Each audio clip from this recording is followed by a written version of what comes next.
গোপনে বাংলাদেশকে তৈরি করা হচ্ছে জঙ্গিদের আতুরঘর হিসেবে। তৈরি করছে কারা? বিভিন্ন বিচ্ছিন্নতাবাদী জঙ্গি সংগঠন, মৌলবাদী সংগঠন, হুজি, হারকাতুল জিহাদির মতন সংগঠনরা বাংলাদেশ জুড়ে বিভিন্ন মাদ্রাসা থেকে জঙ্গি তুলছে, জঙ্গি তৈরি করছে। পাকিস্তানের মতো বাংলাদেশও হয়ে উঠছে ভারত বিরোধী আরও একটা দেশ।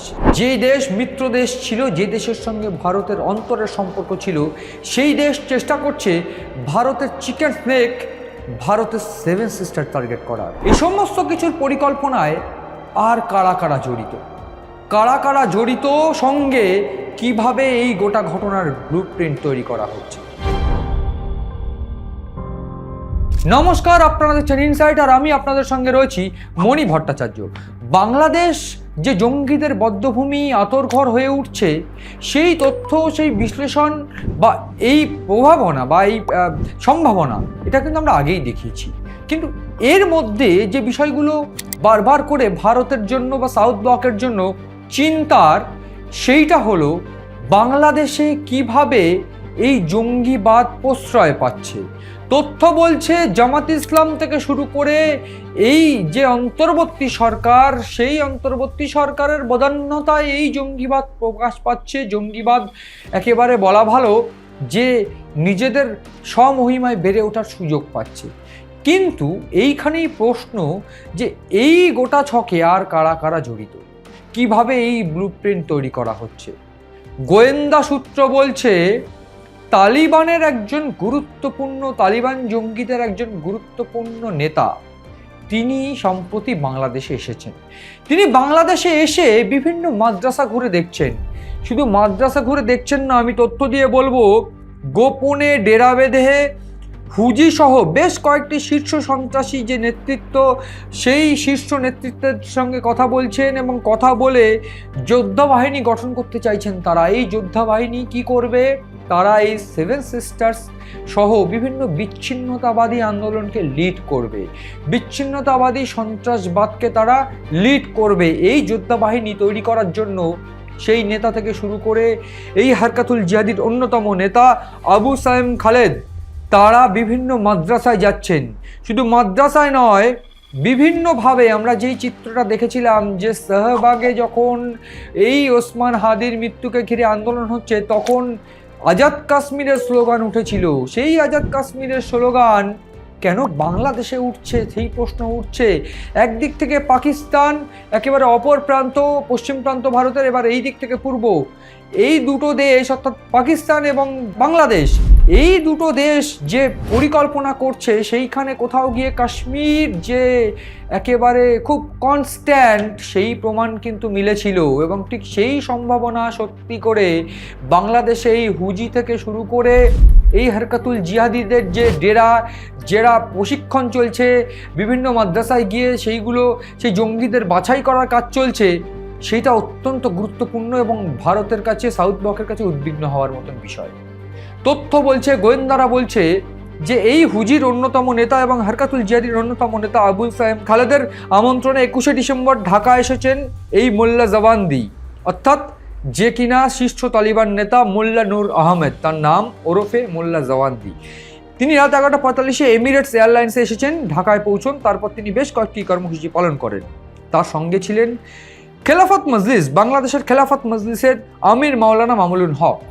এই আমির মাওলানা মামুনুল হক, তার সঙ্গে বেশ কয়েকজন ছিলেন। আমি বলতে চাইব মাদ্রাসা শিক্ষক বেফাকের মহাসচিব মাওলানা মাহফুজুল হক, এছাড়া হারকাতুল জিহাদের অন্যতম শীর্ষ নেতৃত্বরা ছিলেন। তাহলে প্রশ্ন উঠছে, বাংলাদেশ সরকারের পুলিশ কি করছে? ইউনূস সরকারের পুলিশ, ইউনূস সরকারের সেনা কেন তারা দেখতে পাচ্ছে না? কেন দেখেও চোখ বুজে আছে? এইটার অর্থ একটাই, যে তাদের বদান্যতায়, তাদের সহযোগিতায় এই ঘটনাগুলো ঘটছে। এবং এই যে জঙ্গি সংগঠনগুলো যেগুলো ডেরা বাঁধতে চলেছে, কুমিল্লা থেকে শুরু করে বাংলাদেশের নারায়ণগঞ্জ থেকে শুরু করে সব জায়গায়, তাদেরকে একেবারে মরাল সাপোর্ট কে দিচ্ছে? গোয়েন্দা বলছে তাদেরকে মরাল সাপোর্ট দিচ্ছে আনসারুল্লাহ বাংলা টিম এবং হাফিজ সাঈদের এই যে সংগঠন, সেই জৈশ-ই মোহাম্মদরা। তথ্য বলছে এই জৈশ-ই মোহাম্মদ এবং এই হাফিজ সাঈদের সংগঠন, তাছাড়াও এই আনসারুল্লাহ বাংলা টিমের যে প্রধান জসিমউদ্দিন রেহমানি, তার সঙ্গে সোমবার দিন বৈঠক করেছেন এই ভয়ানক তালিবান নেতা। তাদের এই বৈঠক যে ব্লুপ্রিন্ট তারা তৈরি করেছে সেইখানে পরিষ্কার হয়ে যাচ্ছে যে বিভিন্ন বিচ্ছিন্নতাবাদী সংগঠনকে বাংলাদেশের বুকে গড়ে তোলা হবে। একদিক থেকে কাশ্মীর, অন্যদিকে ভারতের 7 সিস্টার্স, এই দুটো জায়গা ভারতকে টার্গেট করা হচ্ছে। ভারতীয় সেনা চুপ করে বসে নেই এবং তাছাড়াও ভারতীয় ডিফেন্স অত্যন্ত স্ট্রং, সেগুলো নিয়ে অবশ্যই আমরা কথা বলবো। কিন্তু প্রশ্ন হচ্ছে এই গোটা পরিকল্পনা বাংলাদেশে সম্ভব হচ্ছে কিভাবে? যেটা আমি বলছিলাম যে এই জঙ্গি সংগঠনগুলোর হাত রয়েছে, এই জঙ্গি সংগঠন হুজি বা এই হারকাতুল্লাহ জিহাদি তারা আসছে, তারা এসে এই জঙ্গি সংগঠন বানাচ্ছে, ডেরা বানাচ্ছে। এক্ষেত্রে বেশ কয়েকটি গুরুত্বপূর্ণ সেমিনার তারা করছে। অর্থাৎ আমি যদি বলি 27 ডিসেম্বর ডিপ্লোমা ইঞ্জিনিয়ার্স ইনস্টিটিউশনে সমাবেশে ডাক দেওয়া হয়েছিল, সেই সমাবেশের নাম দেওয়া হয়েছিল blueprint of the Islamic emirate. অর্থাৎ blueprint of the Islamic emirate অর্থাৎ ইসলামী যে সংগঠন, ইসলামিক যে এমিরেট, সেই এমিরেটের একটা ব্লুপ্রিন্ট। এই ব্লুপ্রিন্টে এই তালিবান নেতা জওয়ানদের যাওয়ার কথা ছিল, তিনি যেতে পারেননি, ঠিক। কিন্তু এইখানে উপস্থিত ছিলেন মুফতি সাইদুল, হুজির আহমেদ। সমাবেশে উপস্থিত ছিলেন প্রাক্তন আমির রহমতুল্লাহ ওরফে শেখ ফরিদের পরিবারের সদস্যরা। এই সমাবেশে হুজির প্রাক্তন আমির রহমতুল্লাহ, তিনি আমরা সবাই জানি আনসারুল্লাহ বাংলা টিমের অন্যতম সদস্য ছিলেন।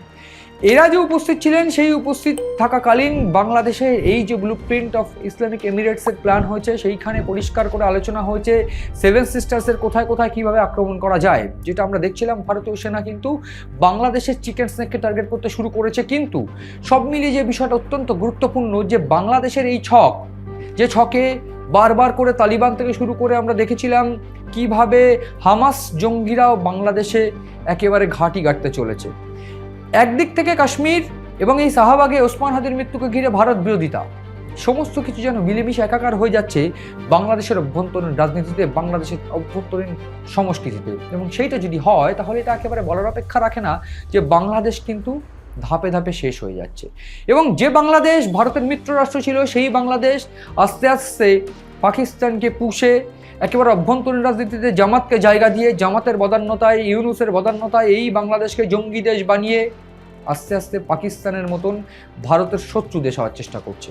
একটু বলে রাখবো, এই শত্রু দেশ যেমন ভারতের থেকে রেহাই পায়নি অর্থাৎ পাকিস্তান, ঠিক সেরকমভাবেই ভারতের শত্রু দেশ হয়ে ভারতের উপর সন্ত্রাস, ভারতের উপর বিচ্ছিন্নতাবাদী সংগঠন, বিচ্ছিন্নতাবাদী আক্রমণ যদি চালানোর চেষ্টা হয়, সেক্ষেত্রে ভারতীয় সেনা স্পষ্ট যোগ্য জবাব দেবে বলেই মনে করছে বিশেষজ্ঞরা।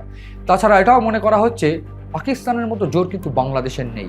সেক্ষেত্রে পাকিস্তানের উপর যে 3rd ডিগ্রি টেম্পারমেন্ট নিয়ে ভারত লড়াই করেছে, সেই 3rd ডিগ্রি টেম্পারমেন্ট, সেই হাই কোয়ালিটি টেম্পারমেন্ট যদি বাংলাদেশের উপর দেখায়, তাহলে বাংলাদেশ কিন্তু ধুয়ে মুছে সাফ হয়ে যাবে। সেই অপেক্ষায় কী করছে বাংলাদেশ? সেই দিকে তাকিয়ে রয়েছে বাংলাদেশ নয়, সেদিকে তাকিয়ে রয়েছে ভারতবাসী বা ভারত প্রিয় জনগণ। সেই দিকেই তাকিয়ে রয়েছে আমরা, তাকিয়ে রয়েছি গোটা বাংলাদেশ কিভাবে নিজেদেরকে সংগঠিত করে, নিজেদেরকে সুষ্ঠু নির্বাচনের মাধ্যমে নিজেদের গণতন্ত্র ফেরায় এবং এই মৌলবাদ থেকে শুরু করে এই জঙ্গিবাদ বিদায় দেয়। নজর রাখছি আমরা, নজর রাখুন আপনারাও সিএন ডিজিটালের পাতায়।